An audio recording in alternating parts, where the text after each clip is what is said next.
Hoje é a sexta e penúltima mensagem da série Conquistadores. E o tema da mensagem de hoje é Conquistadores da Mente. Amém? Eu quero começar lendo um texto da palavra de Deus que está lá em 2 Timóteo, capítulo 1, versículo 7.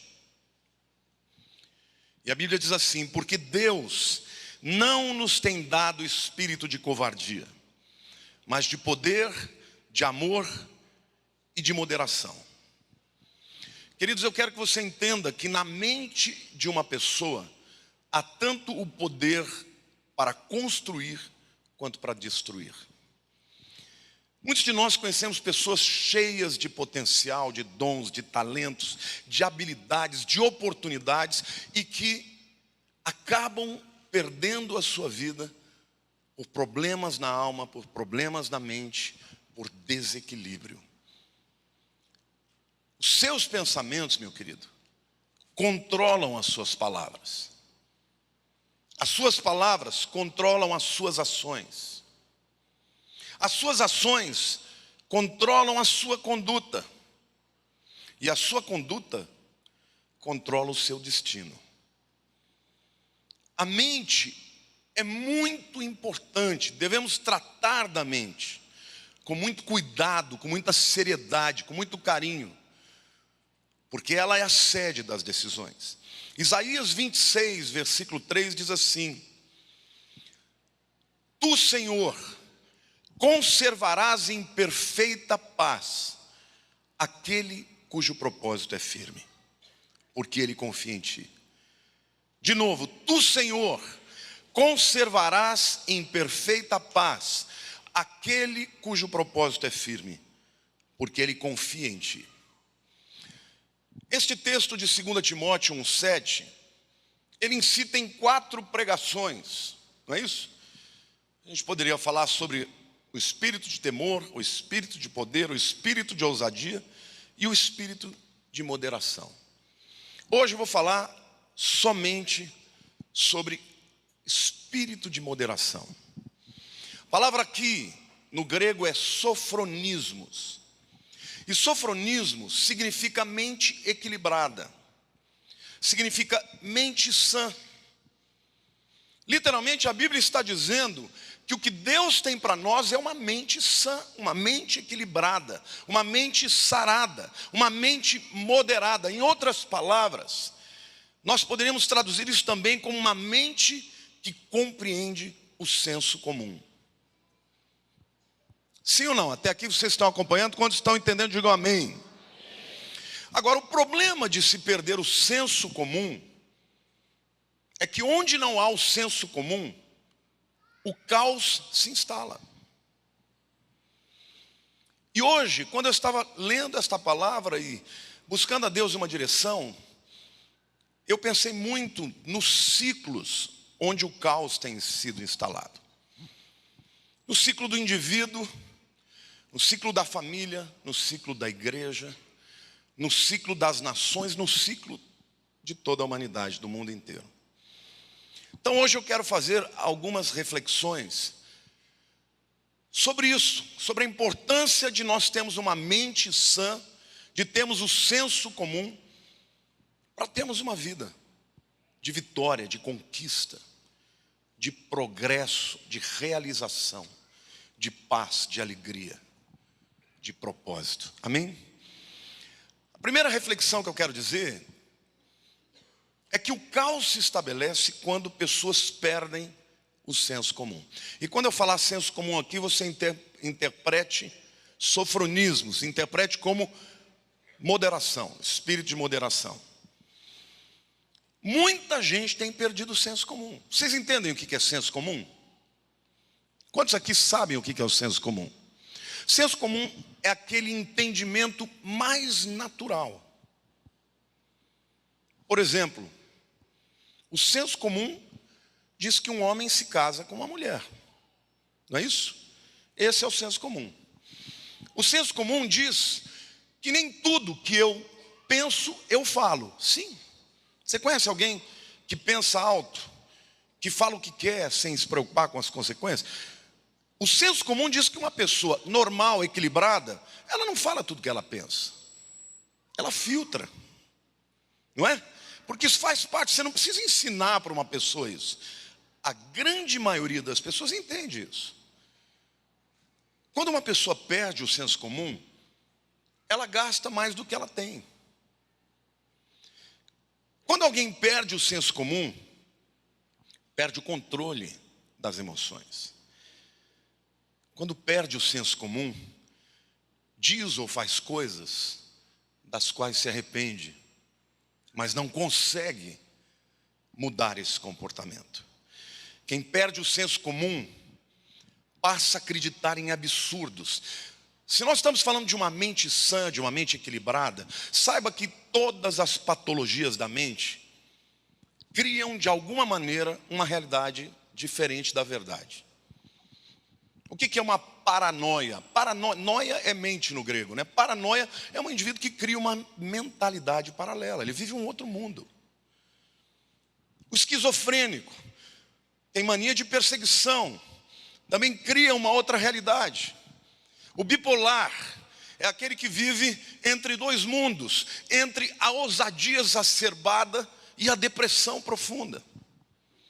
O obsessivo compulsivo é aquele que não consegue se abstrair das coisas e tem um foco, um alvo, um objetivo e vive para aquele foco.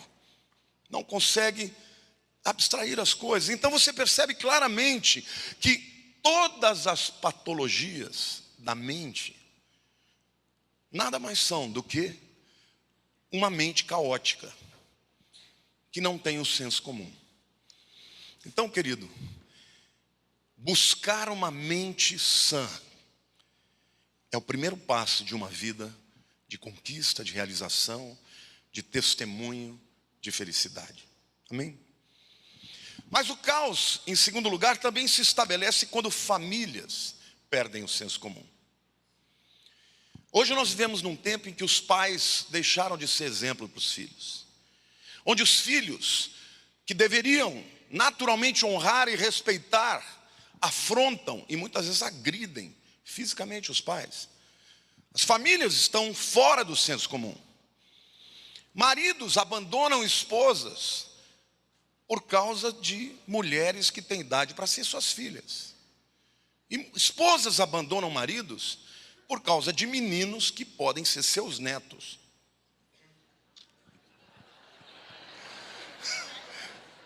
Hoje já está assim. Eu falei de propósito, falei, quero ver se vai causar um impacto que eu... É tricky, né? Vocês estavam esperando filhos, eu já lancei um neto aí. Quando homens encostam e deixam as suas mulheres sustentá-los, algo está fora do senso comum. Os papéis da família estão sendo negligenciados. Hoje pessoas se casam sem conhecer o seu papel. E por isso a família hoje está um caos. Porque o senso comum está perdido.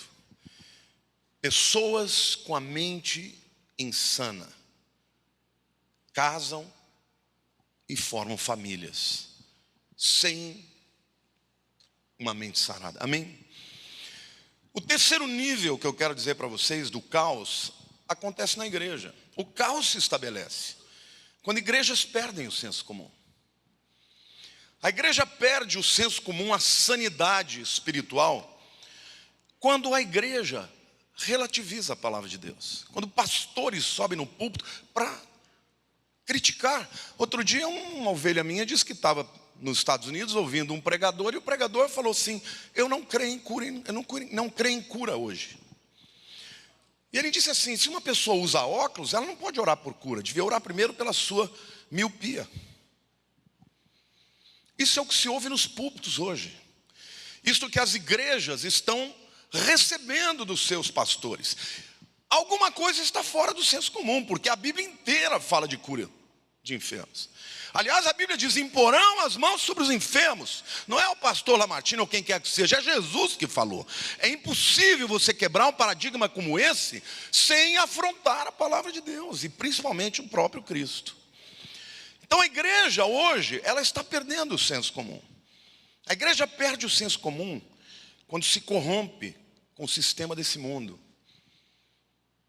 quando faz alianças políticas em troca de dinheiro, quando líderes espirituais são lenientes, quando a igreja, que deveria ser a portadora, o instrumento da verdade, se corrompe.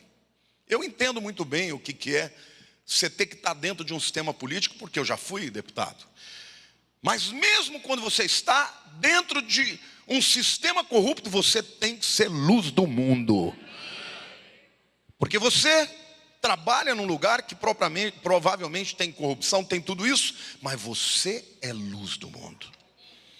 A igreja perde o senso comum quando ela perde o elan, o afã, a unção, o drive, a coragem, a força, a convicção de que ela pode transformar qualquer ambiente. Amém, irmãos? Eu me incomodo muito quando a igreja passa a ter medo da invasão do Islã. Nós não temos que ter medo dos muçulmanos, nós temos que amá-los e mostrar que só há um Deus verdadeiro, e mostrar que só há um Deus que os ama de verdade. Esse povo que está invadindo as nações é um povo sofrido, irmãos. É um povo que crianças não entendem uma vida sem guerra. Quando eles chegam aqui, eles precisam ser abraçados, amados, evangelizados e transformados. Amém? Quantos aqui creem nessa palavra? Diga: eu creio.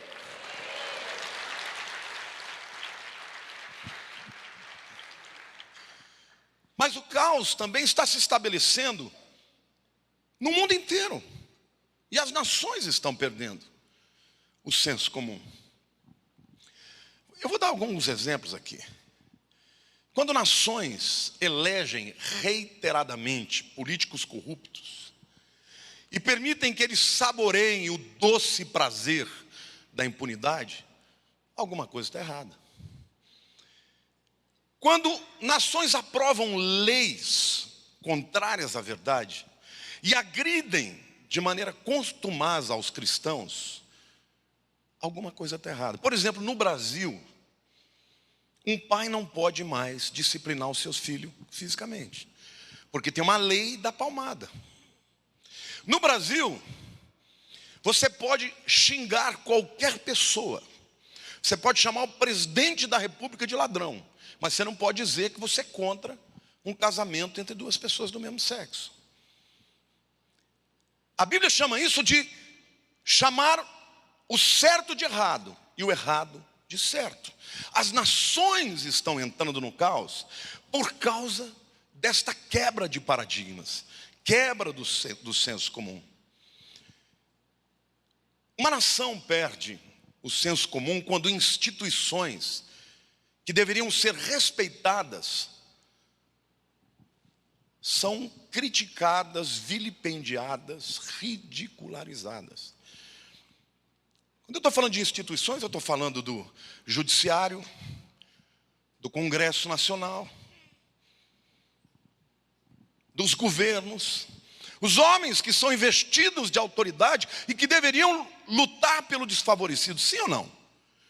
Não é isso, irmãos? Agora, quais são os sistemas do mundo em que os homens não estão se corrompendo no poder? É por isso que está acontecendo o caos. Você pensa que isso acontece só no Brasil? Está acontecendo no mundo inteiro. E a quinta reflexão, para depois eu começar a pregar sobre o texto, é que o caos se estabelece quando o mundo perde o senso comum. Quantos aqui vocês já ouviram falar sobre pós-modernidade? Essa é uma palavra que a grande maioria não entende muito bem, porque nem sabe para que a gente discute um negócio desse. Mas é importante que você entenda que, na verdade, a filosofia ela só tenta criterizar, ela só tenta dar numa nomenclatura e entender as mudanças da sociedade. Por exemplo, quantos aqui já ouviram falar sobre René Descartes? René Descartes, ele é o pai do modernismo. Ele foi a pessoa que rompeu com a visão medieval. A visão medieval, tudo era Deus, tudo se explicava por Deus, a ciência praticamente não existia. E então Descartes vem e começa um novo movimento chamado movimento moderno, em que a razão passa a ser o elemento mais importante na busca da verdade. Por exemplo, dentro da visão cartesiana, uma coisa é certa ou errada. Se tem duas pessoas discutindo sobre qualquer tema, um está certo e o outro está errado. A visão moderna é isso. Os parâmetros são definidos. Então, claramente, trouxe um prejuízo para o evangelho, porque tudo que era metafísico, tudo que era espiritual, passou a ser questionado. Não pode ser provado, não pode ser experimentado no laboratório. Não é verdade. Mas vocês acham que esse é o pior? Não é o pior. Porque o movimento pós-moderno, ele rompeu com tudo isso. Mas no movimento pós-moderno, eu quero mostrar para vocês como a gente vive nesse momento, não existe nada definitivo. Se eu chego para você e falo, eu adoro o Deus sapo, o indivíduo pós-moderno vai dizer, puxa, é bom para você? Deus te abençoe. Quá, quá. Eu adoro o Deus Sol. Vocês estão entendendo? No movimento pós-moderno, há uma ruptura com a estética, com a moral. Por exemplo, dentro da visão modernista, se o indivíduo fosse um arquiteto, ele iria fazer uma casa num estilo, ou barroco, rococó, ou neoclássico, ou moderno. A visão pós-moderna fala, não. Eu não tenho que ficar dentro desses parâmetros. Eu quero uma escultura clássica, eu quero uma parede com tijolos aparentes, eu quero ferro misturado com um lustre altamente rebuscado de cristal. Ou seja, é uma mistura de tudo. Dentro da visão pós-moderna, existem 3 elementos importantes, o que eles chamam de homens econômicos, ou seja, o que importa na vida é você realizar e prosperar. O homem lúdicos, ou seja, o que importa na vida é eu gostar. Faz bem para você?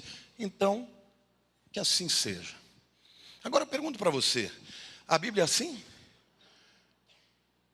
A Bíblia diz que só tem um Deus. Então, se o modernismo questionava a veracidade da palavra, de maneira a dizer, não é lógico, eu não posso compreender, então eu não posso aceitar. O pós-moderno, ele questiona, dizendo, não, é bom para você, que ótimo, mas não é bom para mim. Então é uma outra maneira de se afrontar a verdade. E é isto que domina e que determina o mundo hoje. Você pode ver o mundo inteiro hoje. As pessoas estão livres para escolher o que querem. E é exatamente isso que norteia as igrejas, gente. Está cheio de gente dentro da igreja que ouve a palavra, entra por aqui, sai por aqui, porque simplesmente fala, é bom para ele, mas não é bom para mim. Não tem que ser assim. Por quê? Porque a Bíblia não é mais a palavra de Deus. Pode ser no discurso, mas não na prática. E isso tem gerado um caos. Olhe para a pessoa do teu lado e diga assim, mas Deus quer que você tenha uma mente sã. Eu recebi um post essa semana e eu dei uma filtrada, né, porque tinha algumas coisas lá que não dá para falar.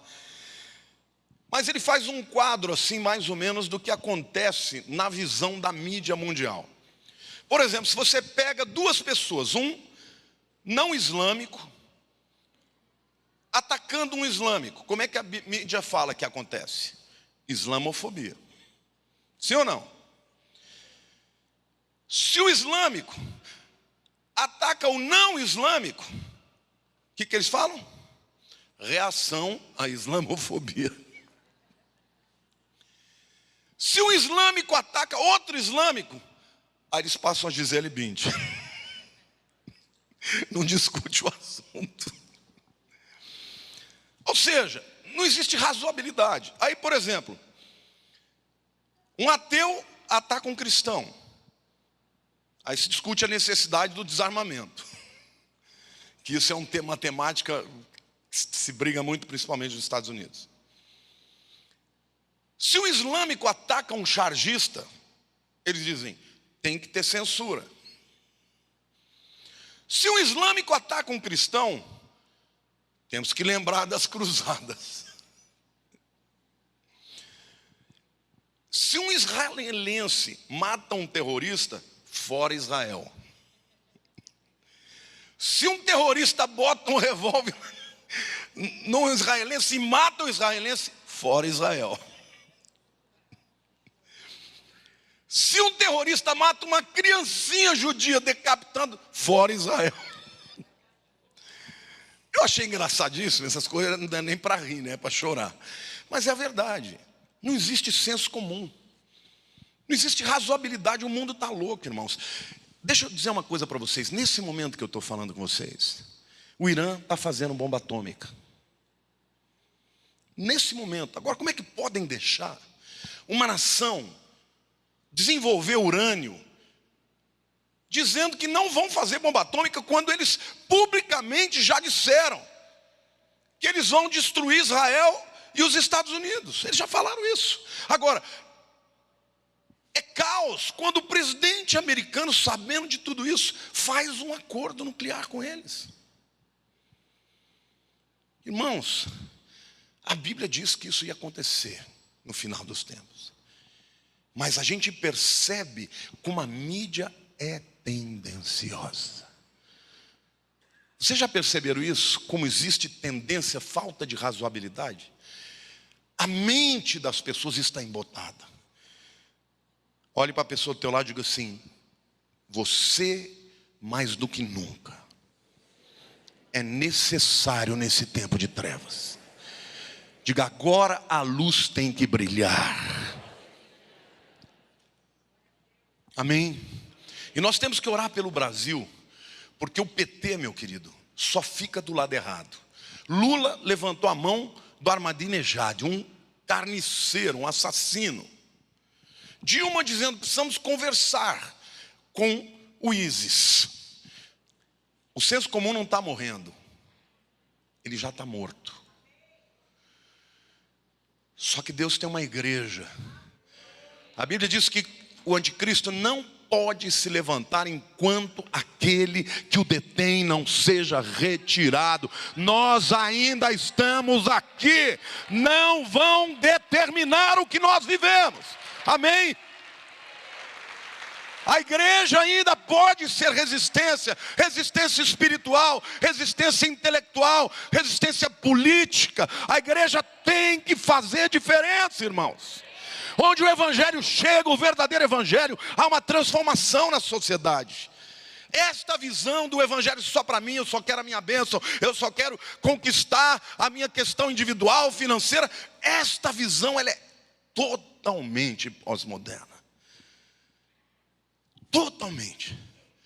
O homem que perde a consciência de responsabilidade, ele já está insano, porque você acreditar que fechar os ouvidos, fechar os olhos, não vai acontecer nada com você, acontece. Se nós não agimos e não interferimos, logo o caos vai bater na nossa porta. Mas agora eu quero, na sexta reflexão, falar para vocês como conquistadores conquistam através de uma mente sã. O texto de 2 Timóteo 1,7, ponha por favor de novo. Porque Deus não nos tem dado espírito de covardia. Então vejam como esse substantivo, a covardia, contrapõe a todos os outros: poder, amor e moderação. Na verdade, estes elementos, esses substantivos são intercambiáveis. E contrapõem o espírito de temor, que é o caos. Porque o medo é o que inibe a sua conquista. Saiba disso. Deus não te chamou para ser medroso, Deus te chamou para ser ousado. Olhe para a pessoa do teu lado e diga: você tem capacidade para ser ousado, para avançar, para romper limites, para romper barreiras. Você tem de Deus este chamado, esta capacidade, e com a mente sã, você vai além das pessoas que estão ao seu redor. Amém? Quantos podem aplaudir o Senhor e dizer: eu creio?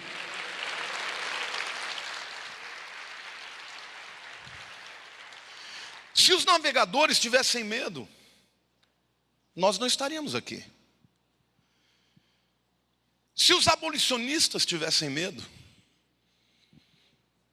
o mundo não teria negros na presidência de nações. A nação mais poderosa americana tem um presidente negro. Por quê? Porque homens ousaram dizer: eu não creio que tem que ser assim. E eu não me conformo, eu vou lutar contra isso. E eu vou mudar isso. E que bênção quando um Martin Luther King Jr. era um pastor.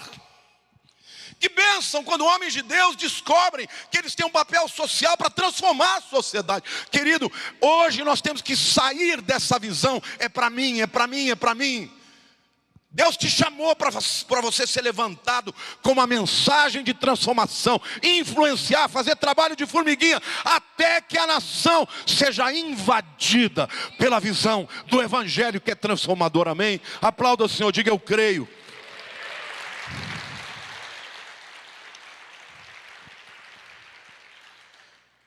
Se Cristo tivesse sido dominado pelo medo, teria descido da cruz, ou nem ido até a cruz.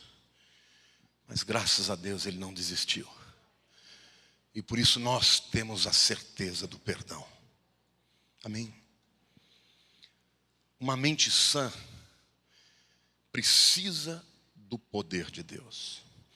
Deus não nos tem dado espírito de temor ou de covardia, mas de poder. Olha para a pessoa do teu lado e diga assim: esta concessão é democrática, é para todo mundo. Diga: é para o pobre e para o rico, para o jovem e para o velho. Querido, tem gente que começa a envelhecer, já começa a fazer plano de sentar na cadeira de balanço. Deus não tem cadeira de balanço. Quando você começar a procurar cadeira de balanço, amarra, quebra o pé dela. Porque, querido, quando Deus quer levantar alguém, vocês vejam, Josué e Caleb foram homens que tiveram que aguardar 40 anos por causa da incredulidade de uma geração. Mas quando eles chegaram diante da conquista, Caleb vira para Josué e falou: Josué, você é o líder agora, né? Você lembra o que Moisés me prometeu? Eu quero esse monte aqui, ó. Ele tinha 85 anos. Caleb 85 e Josué 80. Literalmente ele falou: me dá esse monte, porque eu ainda sou jovem. Eu ainda estou forte para lutar. Ele tinha que lutar contra gigantes. Querido, Deus te deu espírito de poder. Queridos, eu tenho respondido de 80 a 100 pessoas por dia. E a grande maioria falando de depressão. Você pensa que são pessoas velhas? Não.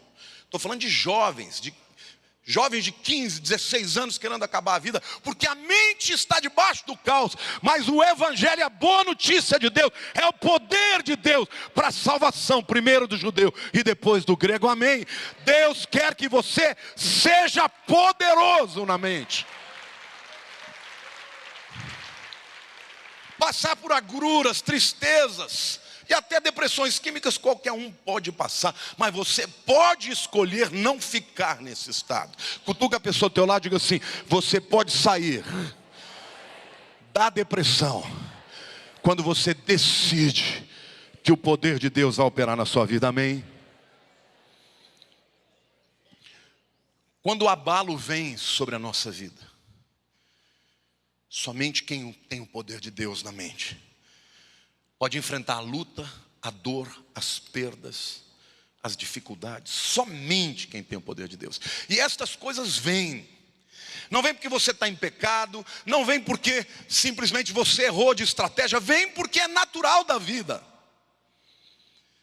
É natural você perder pessoas que você ama, passar por uma dificuldade, mas aquele que tem Deus passa por elas, com a mente sã, porque Deus fortalece aquele que nele confia, Deus conserva aquele que nele crê com um propósito firme.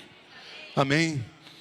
Quando Satanás lança os ataques contra a tua mente, somente quem tem o poder de Deus permanece inabalável. Tem um texto de Efésios 6, versos 11 a 15, que fala sobre a batalha espiritual. Esse texto é muito interessante, todo mundo prega nele, sobre as armas da nossa guerra, lindo, maravilhoso, isso tudo é verdade. Mas eu quero destacar só algo muito interessante aqui. Eu vou ler o texto com vocês e depois vou falar. Revesti-vos de toda a armadura de Deus, para poderdes ficar firmes contra as ciladas do diabo. Porque a nossa luta não é contra a carne e o sangue, e sim contra principados e potestades, contra os dominadores desse mundo tenebroso, contra as forças espirituais do mal nas regiões celestes. Portanto, tomai toda a armadura de Deus, para que possais resistir no dia mau, e depois de terdes vencido tudo, permanecer inabaláveis. Estais, pois, firmes, cingindo-vos com a verdade e vestindo-vos da couraça da justiça. Calçai os pés com a preparação do evangelho da paz. Nesse pequeno trecho aqui, nós temos 4 vezes a palavra ristemi no grego. Ristemi é a palavra traduzida aqui por firmes. E uma vez das 4 é antistemi, que é mais do que ser firmes. Anti é contra. Ristemi, antistemi significa estar firme contra o diabo. Ou seja, numa posição de agressão, de invasão contra ele. Não é aquele resistir, ai meu Deus, misericórdia. Não, eu estou indo para cima dele. Então veja, 4 vezes na guerra, Deus está dizendo, eu te dou a minha armadura. Você não vai usar as suas armas, são minhas, são espirituais, são poderosas, são suficientes. Mas de você, eu quero uma coisa. Olha para a pessoa do teu lado, que Deus quer de você uma coisa. Diga, firmeza. O texto diz, revestivos em primeiro lugar, revestivos de toda a armadura de Deus, para poderes ficar firmes. Diga, firmes. Contra as cidadelas, contra as ciladas do diabo. Firmeza. Satanás, ele começa a trabalhar na sua mente, porque se ele te vencer na mente, você baixa a guarda. E ele usa de muitos subterfúgios, de muitos instrumentos, estratagemas. Ele apresenta o teu passado, as suas dores, as suas decepções, o desamor, tudo desculpa para destruir. Então você vai ter que decidir, quantos aqui querem viver? E viver, a gente tem que viver bem, amém ou não? Se você quer viver bem, você tem que decidir, eu não vou ficar preso às coisas que ele me aponta no passado. O passado está sepultado, meu querido, o futuro está no ventre. Você tem que viver o presente e viver bem, viver na graça de Deus, viver crendo que Deus tem tudo o que você necessita para ser mais do que vencedor, para ser luz nas trevas, amém ou não? Então, querido, seja firme, firme.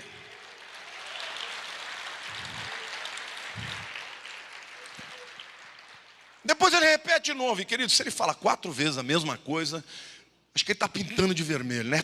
É para valer. Olha para o teu irmão e diga, é para valer. Portanto, tomai, a segunda vez, toda a armadura de Deus, para que possais resistir. Agora é antistemi. Interessante isso. Os exércitos que lutavam contra os romanos, eles não queriam saber de lutar no corpo a corpo. Porque os romanos, eles entravam em Cunha. E eles entravam fechados, um guardando o outro. No corpo a corpo não tinha vitória. Então eles lançavam dardos, flechas, né, inflamadas, faziam de tudo. Mas no final ia ter uma guerra corpórea. E a Bíblia está dizendo que contra o diabo você tem que lutar sim. Quando ele usa a figura, a nossa luta não é contra a carne e o sangue. A palavra grega é para a luta romana, o wrestling dos nossos dias. É luta corpórea. Com o diabo você luta no corpo a corpo. E a Bíblia diz que você tem que ter a armadura de Deus, porque na tua habilidade, na tua força você não pode. Mas quando você está na armadura de Deus e tem dentro de você a disposição para resistir, a Bíblia diz: sujeitai-vos, pois, a Deus e resistir ao diabo. A mesma palavra, ele está vindo, você vai para cima dele. Você não resiste o diabo dizendo, ai, ai. Você resiste o diabo dizendo, sai que eu estou entrando, sai que eu vou dominar, sai que essa casa é minha, sai que essa cidade é minha, sai que essa nação é minha, sai que essa igreja é minha. Amém? Faça isso, meu querido, e você vai ser mais que vencedor. Firmeza, a igreja tem que ter firmeza. E o texto ainda diz, para que possais resistir no dia mau. E sempre haverá um dia mau. Não adianta amarrar, está amarrado, não adianta amarrar. Vai acontecer. E quando acontecer, tem que resistir. Porque do mesmo jeito que ele vem, ele vai. O choro pode durar a noite inteira, mas a alegria vem ao amanhecer. E depois de ter vencido tudo, olha para o teu irmão e diga, dá para vencer tudo. Permaneceis o quê? Inabaláveis, rísteis, firmes. Veio o furacão, veio o vento, veio o terremoto, caiu tudo. Quando for contar a história, você está de pé. Por que você está de pé? Porque a sua mente é firme, é tranquila, é moderada. Amém? Queridos, a batalha contra o diabo você ganha na mente. O teu espírito já está preservado. A batalha é na mente. E a última vez ele diz, a quarta vez, estáis, pois, firmes, riste-me de novo, cingindo-vos com a verdade e vestindo-vos da couraça da justiça.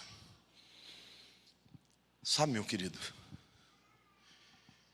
quando Deus está dizendo que o temor não veio dele, é para você não ter dúvida, não ter dúvida. Quantos temem alguma coisa? Pode ser sincero, levanta a mão. A gente tem medo, muitas vezes, de perder uma pessoa que a gente ama. A gente tem medo de perder um emprego. A gente tem medo de ficar doente. A gente acaba tendo medo de morrer.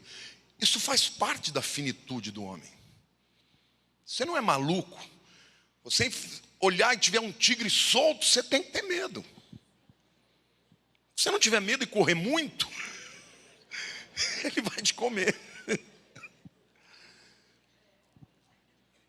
Agora, você viver com medo, o que Deus está dizendo para você, você não precisa perguntar para mim se não é meu. Não, não é meu. Eu não dou para ninguém medo. Aliás, quando a Bíblia fala que o princípio da sabedoria de Deus é o temor, é muito bom quando você lê no original, né? A palavra ali, o temor a Deus, né? O princípio da sabedoria, o temor a Deus, a palavra ali não é medo. A palavra ali é da mesma raiz de ver. Porque na verdade, quando alguém enxerga quem é Deus, concebe, compreende, fica pasmo. Você já viu alguma coisa muito grandiosa? Eu me lembro que a primeira vez que eu fui a Nova York, 2 vezes eu tive esse sentimento. Primeira vez que eu fui a Nova York, quando eu olhei aqueles prédios daquele tamanho, olhando de baixo, eu falei, uau! É esse espírito de uau! E a segunda vez, quando eu estava caminhando, não, dirigindo pelos Alpes suíços. Eu falei, Lilian, eu achei que no Brasil tinha montanha, a gente tem morrinho. Montanha é isso aqui. É um sentimento de você ver a grandeza. É isso que a Bíblia diz. Deus não quer que você tenha aquele medo de fugir dele. Só foge dele quem está em pecado, como Adão. Mas quem sabe que está debaixo da sua graça, olha, estremece da grandeza e da maravilha. Portanto, qualquer temor que domine o seu coração não vem de Deus. Ele vai corroer, vai solapar, vai diminuir, vai fraquejar a sua mente. E é por aí que o inimigo entra. Porque aí ele entra com concepções, com sofismas, com raciocínios lógicos, porém falaciosos. E aquele que volta para Deus e diz, Senhor, isso não vem de ti. Eu recebo a paz que excede o entendimento. Eu não sei como, não sei quando, não sei de que jeito, mas eu sei de uma coisa: o Senhor é fiel e o Senhor quer o melhor para mim. Olhe para a pessoa do teu lado e diga, Deus te ama, meu querido. Ele cuida da tua vida. Amém. O texto diz que Deus não nos deu o espírito de temor, mas de poder, de amor. Aqui está outro segredo maravilhoso de você viver sem temor. Porque a Bíblia diz que o amor lança fora o quê? O medo. Não é o amor de qualquer um, porque o amor dos homens nos decepciona, mas o amor de Deus é incondicional. Você sabia que Deus não deixa de te amar 1 milímetro quando você peca? E Deus não te ama 1 milímetro a mais quando você anda na justiça. Ele te ama porque Ele te ama. Eu me lembro que a primeira vez que eu entendi o amor de Deus foi quando eu vi a minha filha. Eu olhei para aquele bichinho e falei, que coisa esquisita. É porque a mãe carrega dentro já desde cedo, ama, conversa, né? A gente que não carrega, quando vê, fala, nossa, agora eu sou pai. Mas imediatamente eu fui invadido por uma coisa maluca. Amor incondicional. O amor de Deus. Querido, quem te ama é aquele que nunca perdeu uma batalha. É aquele que controla o destino da história. É aquele que tem escrito o livro que está selado com 7 selos. Quem escreveu é o teu papai. É aquele que te ama e cuida de você, amém? Uma mente que não sente o amor de Deus é dominada por rancor, por amargura. Você está vivendo amargura? Então porque você não está sendo amado. Porque quem é amado não é amargo. Querido, você passa fome, mas com amor você vence. Você vence, você luta contra a traição, mas se tiver alguém que te ama, você passa na boa. Eu quero te dizer, Deus te ama tanto. Você precisa experimentar o amor de Deus, porque é o amor de Deus que vai fazer você vencer esta mente insana. Uma mente dominada por rejeição, ela é predisposta à vingança. Ela é levada muitas vezes ao suicídio. Uma mente dominada pelo desamor pode ser levada a atos monstruosos.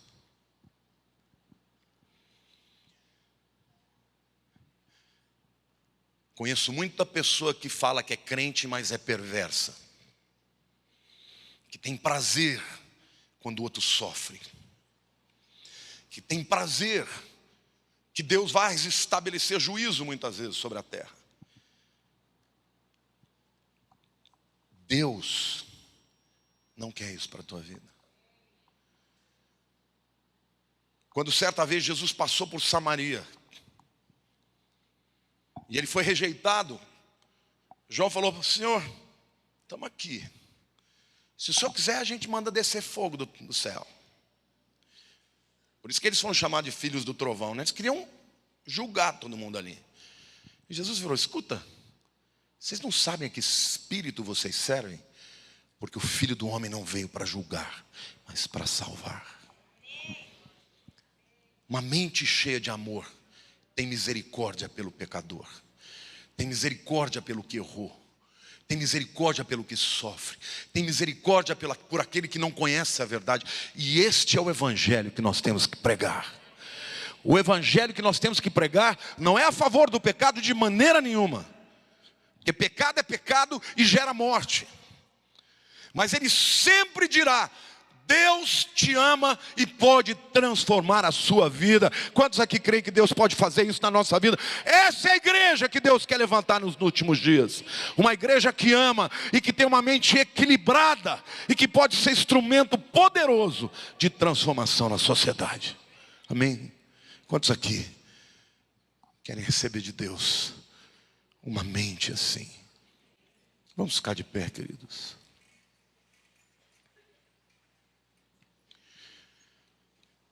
Feche os seus olhos.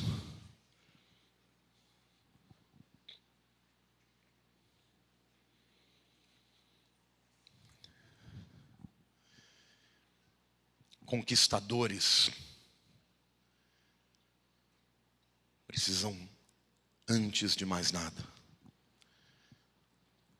serem conquistados na sua mente pelo Senhor.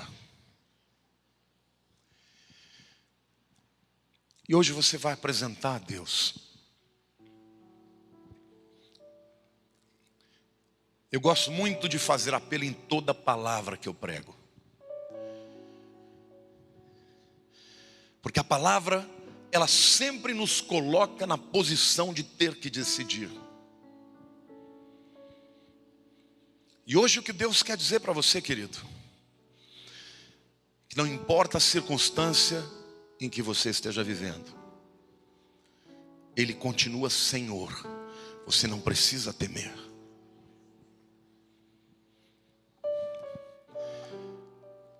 Não importa o teu background, o teu passado, a tua história de rejeição. Talvez tenha sido abandonado por pai, por mãe.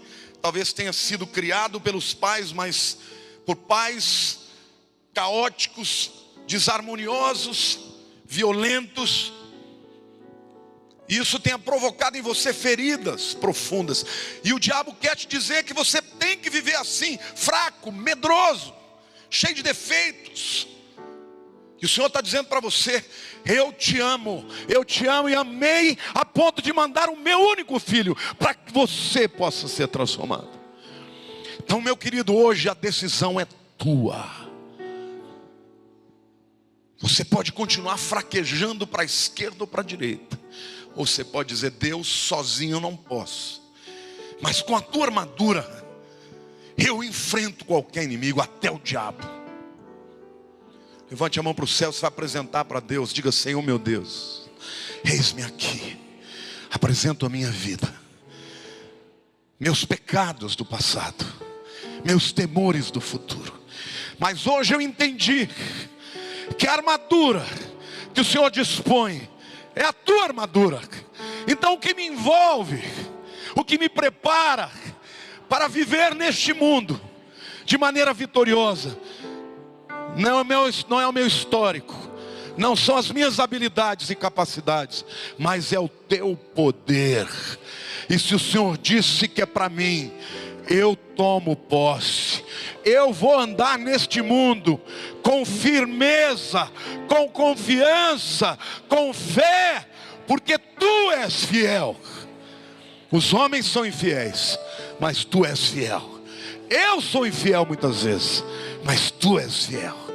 E em nome de Jesus, eu vou me levantar neste tempo para ser instrumento de transformação na minha família, na minha igreja, no meu trabalho, na minha cidade, no mundo. Eu creio que enquanto Jesus não vier, a igreja ainda conquistará multidões para a honra e glória do nome de Jesus. Amém.